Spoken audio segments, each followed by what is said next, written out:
अस्सलाम वालेकुम everyone, welcome back to my channel R K Sahal. तो आज मैं आपको प्लाजो पैंट की कटिंग एंड स्टिचिंग के बारे में बताने वाली हूँ। तो आज की प्लाजो पैंट की कटिंग हम बहुत अलग तरीके से करेंगे, बहुत यूनिक तरीके से, जिसमें हम वन साइड पॉकेट के साथ स्ट्रेट प्लाजो पैंट की कटिंग एंड स्टिचिंग भी करेंगे। तो वीडियो को पूरा वॉच जरूर से कीजिएगा, क्योंकि हम इसे बहुत इजी तरीके से कट करने वाले हैं। एक ही फोल्ड करते हुए हम एक ही बार में इसे कट करेंगे, अलग अलग फैब्रिक नहीं कट करेंगे। तो चलिए वीडियो स्टार्ट करते हैं। चैनल पे नए हैं तो चैनल को सब्सक्राइब कर ले, बेल आइकन को प्रेस कर दे, जिससे मेरे आने वाली वीडियो की नोटिफिकेशन आपको सबसे पहले मिल जाएगी। तो मैंने यहाँ पे फैब्रिक ले लिया है। मैंने यहाँ पे 2 मीटर फैब्रिक लिया है और सबसे पहले इसे ओपन करते हुए आपने 4 फोल्ड में कर लेना है। मैंने आपको वीडियो के स्टार्टिंग में ही बताया है कि मैं इसे एक ही बार में कट करने वाली हूँ, तो इसलिए फैब्रिक को 4 फोल्ड में कीजिएगा, क्योंकि हम यहाँ पे 2-2 फोल्ड करते हुए फैब्रिक को कट नहीं करेंगे, जबकि हम यहाँ पे स्ट्रेट पैंट की कटिंग कर रहे हैं। तो यहाँ पे मैं फैब्रिक को 4 फोल्ड में कर रही हूँ। यहाँ मैं आपको बहुत इंपॉर्टेंट टिप दे रही हूँ, जब भी आप फैब्रिक को 4 फोल्ड में करें, उस पे रॉन्ग और राइट साइड को देखते हुए मार्किंग जरूर से आप यहाँ पे लगा लें। यहाँ पे दूसरा मैं आपको यूनिक टिप दे रही हूँ कि आप फैब्रिक को जब भी 4 फोल्ड करते हुए कट करें, खास करके जब प्लाजो पैंट, तो उसकी ओपन साइड को अपनी तरफ रखें और क्लोज साइड को अपोजिट साइड में रखें। इसकी फोल्डिंग करने का तरीका मैंने ऐसा क्यों रखा है, ये आपको कटिंग करते टाइम समझ में आ जाएगा, और मैं आपको वीडियो में भी बताऊंगी कि मैंने ऐसे क्यों रखा है। इस तरह से कटिंग करके स्टिचिंग करने में आपको बहुत ही कम टाइम लगेगा और बहुत जल्दी आपकी पैंट रेडी हो जाएगी। तो चलिए सबसे पहले हम इसकी मार्किंग स्टार्ट करते हैं। तो नीचे से सबसे पहले फैब्रिक को अपने बराबर से मार्क कर लेना है। जितनी भी नीचे से आड़ी टेढ़ी फैब्रिक है उसे बराबर करते हुए या तो आप पहले ही कट कर लें या फिर आप सिर्फ मार्किंग लगा लें।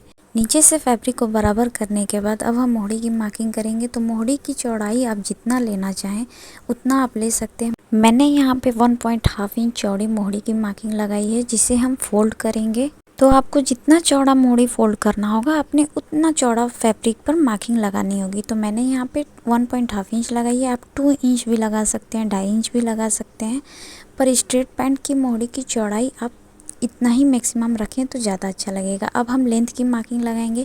तो आपका एग्जैक्ट जितना लेंथ होगा, आपने सबसे पहले मोड़ी की जो हमने मार्किंग लगाई है उसके ऊपर अपने रखते हुए मार्क करना है। तो मैंने अपनी एग्जैक्ट लेंथ पर मार्क लगा दिया है। तो 36 इंच मैंने अपनी लेंथ ली है। मार्जिन की फैब्रिक को हम अलग रखते हुए यहाँ पे मार्किंग लगाते हैं। तो मैंने यहाँ पे अपनी टोटल लेंथ 36 इंच ली है।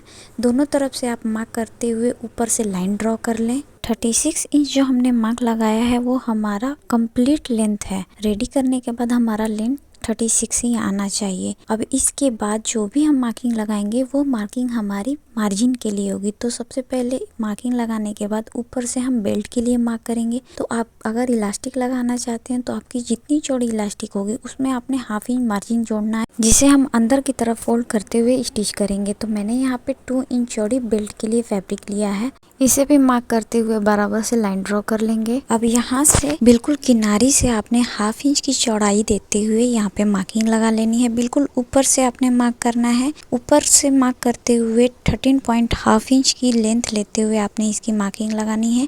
और अगर आप बेल्ट के लिए फैब्रिक छोड़ते हुए मार्क कर रहे हैं तो 11.5 इंच पर मार्क लगानी है। मार्क करने के बाद स्ट्रेट लाइन ड्रॉ कर लेना है। यहाँ पे आपने ध्यान देना है। अब हम जो भी मार्किंग लगाएंगे, हमने जो 1/2 इंच मार्क लगाया है उसके बाद से ही हम यहाँ पे मार्क लगाएंगे। एग्जाम्पल में मैं आपको बताती हूँ कि अगर 10 इंच हमने बेल्ट रखनी है, तो अगर आप पूरी फैब्रिक लेते हैं तो 10.5 इंच पे मार्क कीजिएगा। अगर आप मार्किंग के ऊपर से लेते हैं तो सिर्फ 10 इंच पे मार्क कीजिएगा। तो मैंने अपनी कमर की चौड़ाई 12 इंच ली है।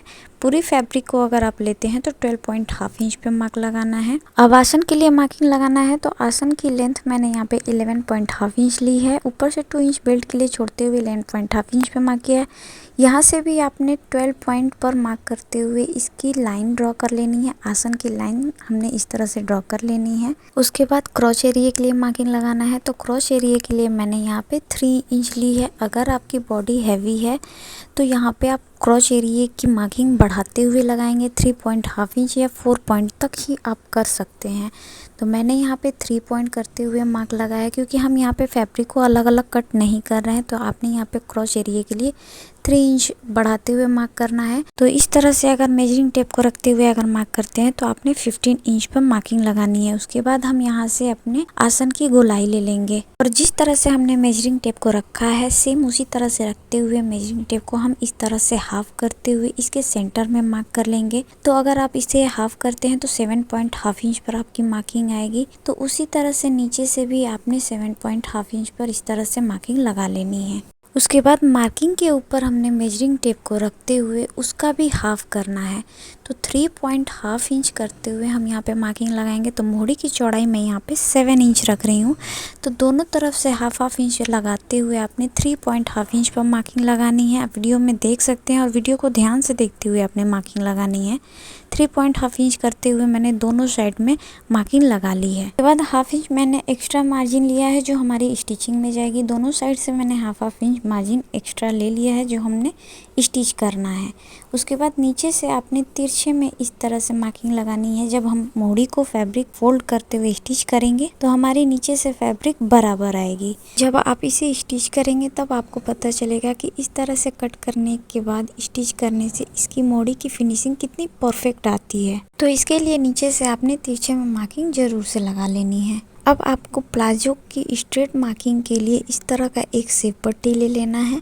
इस तरह की सेप पट्टी से मार्किंग करना बहुत इजी हो जाता है। तो इस तरह की एक सेप पट्टी की मदद से आप इसे रखते हुए डायरेक्ट इस पे मार्किंग लगा सकते हैं। अगर आपके पास नहीं है तो उसके बगैर भी आप मार्किंग लगा सकते हैं। मेजरिंग टेप को आपने मार्किंग के बराबर से रखना है और स्ट्रेट लाइन ड्रॉ कर देनी है। उसके बाद हल्का सा बीच में राउंड देते हुए मार्किंग लगा लेनी है। आप यहाँ पे देख सकते हैं कि सेप पट्टी की मदद से इसकी मार्किंग कैसी हुई है। उसके बाद हम सेप पट्टी को जैसे रखे हैं सेम उसी तरह रखते हुए उसे पलट देंगे। उसके बाद दूसरी साइड में हमने इस तरह से मार्किंग लगा लेनी है। तो आप यहाँ पे देख सकते हैं कि दोनों साइड में इसकी मार्किंग करने का तरीका अलग है। तो यहाँ हमारी मार्किंग कंप्लीट हो गई है। अब हम इसे कट कर लेंगे। तो देखा आपने कितनी इजी तरीके से हमने स्ट्रेट प्लाजो पैंट की मार्किंग कंप्लीट कर ली और इसकी कटिंग भी हमने कंप्लीट कर ली है। तो इस तरह की वीडियो देखने के लिए मेरे चैनल को सब्सक्राइब जरूर से कर लीजिएगा।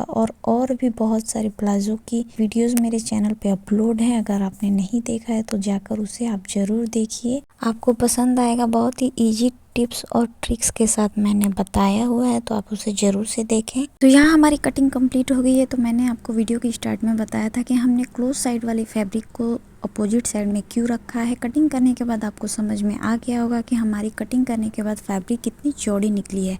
जॉइंट होने की वजह से हमारी फैब्रिक कितनी चौड़ी हुई है और उसे हम किसी और यूज़ में ले सकते हैं। इसलिए आप कभी भी कटिंग करें तो अपनी क्लोज साइड वाली फैब्रिक को अपोजिट साइड में रखें। नीचे से आप मोहड़ी को भी देख सकते हैं कि जिसे हमने तिरछे में कट किया है। फोल्ड करने के बाद फैब्रिक ऊपर जब आती है तो हमारी चौड़ी फैब्रिक पूरी तरह से आ रही है, पूरी तरह से बराबर फैब्रिक आ रही है। तो स्टिच करने में इसकी फिनिशिंग बहुत अच्छी आएगी। ऊपर से कमर के पास हमने नॉच लगा लेनी है जिसे हम फोल्ड करके स्टिच करने में आसानी होगी। तो यहाँ हमारी कटिंग पूरी तरह से कंप्लीट हो गई है। तो चलिए अब इसे हम स्टिच करते हैं। स्टिच करने के टाइम ही हम पॉकेट लगाने का तरीका भी सीखेंगे। तो सबसे पहले हम आसन को स्टिच करेंगे। पॉकेट को स्टिच हम आसन को स्टिच करने के बाद ही करेंगे। तो चलिए सबसे पहले हम आसन को स्टिच कर लेते हैं। तो इस तरह से आपने दो पल्ले को एक साथ अटैच करते हुए स्टिच करना है। ध्यान रहे दोनों ही आसन पे डबल स्टिचिंग जरूर से लगा लें। तो यहाँ हमने दोनों ही आसन को स्टिच कर लिया है। अब इसमें से एक पल्ले को हटा देंगे, दूसरे पल्ले में हम पॉकेट को अटैच करेंगे। यहाँ हमारा दोनों ही पल्ला सेम है तो इसमें से कोई भी पल्ला आप एक फ्रंट पार्ट बना सकते हैं। तो इसमें से मैंने एक पल्ला ले लिया है। तो चलिए अब पॉकेट स्टिच करते हैं। तो सबसे पहले हम पॉकेट के लिए फैब्रिक को कट करेंगे। तो मैंने यहाँ पे जो फैब्रिक ली है इसे हम पॉकेट के लिए कट करेंगे। ये वही फैब्रिक है जो हमारी साइड से कट करके हमने निकाला है। तो यहाँ पे इसकी लेंथ और विड्थ मैं आपको यहाँ पे बताती हूँ। तो फैब्रिक को आपने इस तरह से डबल फोल्ड कर लेना है। नीचे से पहले फैब्रिक को बराबर करते हुए हम कट कर लेंगे। अब इस तरह से फैब्रिक को हम पलट लेंगे। उसके बाद हम इसकी लेंथ लेंगे। तो सबसे पहले ऊपर की तरफ हम हाफ इंच मार्जिन के लिए मार्क कर लेंगे। नीचे से भी हम हाफ इंच मार्जिन के लिए मार्क करेंगे। तो मैंने टोटल 11.5 इंच पे मार्क किया है। स्टिच होने के बाद हमारी पॉकेट की लेंथ 10 पॉइंट होगी, यानी ऊपर से और नीचे से हाफ इंच स्टिच होने के बाद 10 इंच हमारी पॉकेट रेडी होगी। दूसरे साइड में भी मार्किंग लगाते हुए एक्स्ट्रा फैब्रिक को कट करते हुए हम निकाल लेंगे। अब हम अपनी चौड़ाई की मार्किंग करेंगे। तो मैंने यहाँ पे अपनी टोटल चौड़ाई 6.5 इंच रखी है। रेडी होने के बाद हमारी पॉकेट की चौड़ाई 6 इंच ही होती है, लेकिन मैंने मार्जिन के लिए हाफ इंच एक्स्ट्रा फैब्रिक लिया है, इसके लिए मैंने 6.5 इंच पे मार्क किया है। मार्क करने के बाद आपने फैब्रिक को इस तरह से कट कर लेना है। यहाँ पर आपने 2 पॉइंट अंदर की तरफ फैब्रिक को करते हुए कट करना है। आप यहाँ पे देख सकते हो मेरी फैब्रिक थोड़ी सी तिरछी कट है, तो ये बहुत इंपॉर्टेंट है। आपने ऊपर की तरफ 2 पॉइंट अंदर की तरफ लेके कट करना है। नीचे से आपने ऊपर की तरफ 1 इंच पे मार्क करना है। उसके बाद हल्का सा राउंड देते हुए यहाँ पे इस तरह से मार्किंग लगा लेनी है। उसके बाद हमने पॉकेट को कट कर लेना है। तो यहाँ हमारी पॉकेट को कट करते हुए हमने रेडी कर लिया है और इसके बीच सेंटर में आपने नॉच भी लगा लेना है। आप यहाँ से देख सकते हैं कि थोड़ा सा राउंड हमारा पॉकेट है, तो इसे स्टिच करने में इसकी फिनिशिंग परफेक्ट आती है। अब हम अपने प्लाजो के एक पल्ले को ले लेंगे और जो बेल्ट की मार्किंग हमने लगाई थी दूसरे पल्ले पर भी हम उसी तरह से मार्क कर लेंगे। अब प्लाजो के ऊपर हम पॉकेट की फैब्रिक को रखेंगे और हाफ इंच जो पॉकेट में हमने मार्जिन रखा था उसके ऊपर भी इस तरह से मार्किंग लगाते हुए दोनों के मार्किंग को मिलाते हुए इस तरह से रख लेंगे। उसी के हिसाब से हमने इसके ऊपर स्टिचिंग लगानी है। फिर इस तरह से भी हमने इसके ऊपर स्टिचिंग लगाते हुए बेल्ट को फोल्ड कर लेना है। अगर आप चाहें तो बेल्ट की बराबरी से भी फैब्रिक को ले सकते हैं। उसके बाद हम इस तरह से बेल्ट को फोल्ड करते हुए इसे इस तरह से स्टिच करेंगे। ठीक है, अब पॉकेट के फैब्रिक को हटाएंगे और प्लाजो के ऊपर मार्किंग करेंगे। तो यहाँ से आपने 1.25 इंच पे मार्क करना है नीचे की तरफ, यानी 1.75 इंच पे मार्क करना है। उसके बाद हमने जो पॉकेट का मुंह होता है उसकी लेंथ लेनी है। तो मैक्सिमम पॉकेट का मुंह 6 इंच ही होता है। अगर आप बढ़ाना चाहें तो हाफ इंच ही बढ़ाना, इससे ज़्यादा नहीं बढ़ाना चाहिए। 6 इंच पर मैं यहाँ पे मार्किंग लगा रही हूँ। उसके बाद हम पॉकेट को जो स्टिचिंग लगाएंगे उसकी चौड़ाई हम हाफ इंच लेंगे। तो इस तरह से आप देख सकते हैं इसकी चौड़ाई मैंने हाफ इंच ली है। ऊपर से भी हाफ इंच और नीचे से भी हाफ इंच लेते हुए हम इसकी लेंथ पर मार्किंग लगा लेंगे। अब पॉकेट पर भी सेम मार्किंग हमने लगा लेनी है, जैसे हमने प्लाजो पे लगाया है सेम वैसे ही हमने मार्क कर लेना है। तो 6 इंच की लेंथ हमने इस तरह से मार्क कर लिया और हाफ इंच की चौड़ाई देते हुए नीचे वाले पल्ले पर इस तरह से मार्क करते हुए इसकी लेंथ पे भी मार्किंग हमने लगा ली है। अब वीडियो में देख सकते हैं।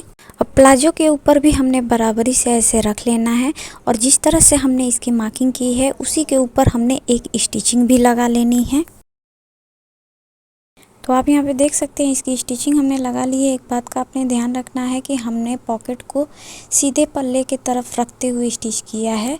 उसके बाद आपने यहाँ पे ध्यान देना है कि इसके कॉर्नर पे इस तरह से इसके कॉर्नर के ऊपर आपने मार्किंग लगा लेनी है। उसके बाद इसे हम कट कर लेंगे।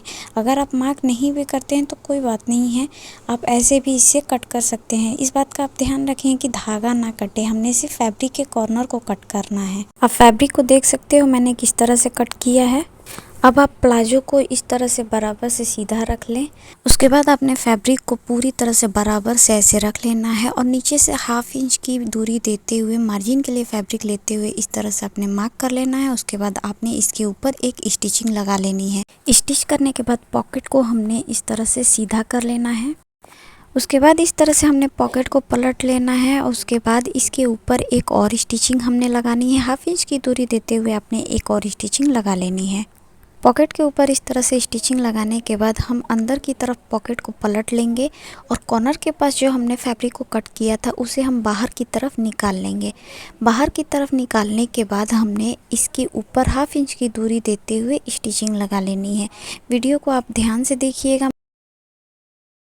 आप यहाँ पे देख सकते हैं कितनी फिनिशिंग के साथ इसके ऊपर हमने स्टिचिंग लगा ली है। उसके बाद अपने पॉकेट के नीचे के पल्ले को इसके ऊपर बराबर से रखना है। उसके बाद इसके ऊपर इस तरह से मार्किंग लगा लेनी है। प्लाजो के दूसरे पल्ले को इसके ऊपर रखते हुए आप डायरेक्ट स्टिचिंग भी लगा सकते हैं। और अगर आप बिगिनर्स हैं तो आप पहले पॉकेट को स्टिच कर लें, उसके बाद आप अपने पल्ले को रखते हुए स्टिच करें। आपको मैं वीडियो में दिखाती हूँ कि मैंने इसे कैसे स्टिच किया है।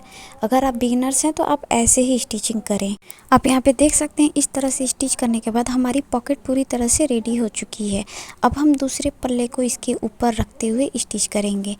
आप पहले पॉकेट को इस तरह से स्टिच करेंगे तो आपको पल्ला रख के, दूसरा वाला पल्ला रख के स्टिच करने में आसानी होगी, खास करके बिगिनर्स के लिए। तो दूसरे पल्ले को इस तरह से रखते हुए ऊपर से लेके नीचे तक हमने पूरा स्ट्रेट इसे स्टिच कर लेना है। आप यहाँ पे देख सकते हैं हमने प्लाजो को एक दूसरे में अटैच कर लिया है पॉकेट के साथ। आप यहाँ पे देख सकते हैं कितनी फिनिशिंग के साथ हमने अपने पॉकेट को अटैच किया है।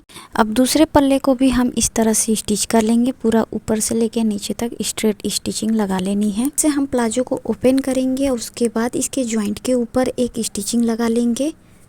दोनों पल्लों के ऊपर हमने इसी तरह से स्टिचिंग लगा लेनी है। आप यहाँ पे देख सकते हैं एक साइड में हमने इस तरह से स्टिचिंग लगा ली है, पॉकेट के साइड में आपने इस तरह से इसके ऊपर स्टिचिंग लगानी है। तो इसे भी स्टिच करके मैं आपको दिखाती हूँ। दूसरे साइड में भी आप देख सकते हो कि पॉकेट के पास भी मैंने स्टिचिंग लगा ली है और पॉकेट हमारा कितना फिनिशिंग के साथ परफेक्ट रेडी हुआ है, आप यहाँ पे देख सकते हैं।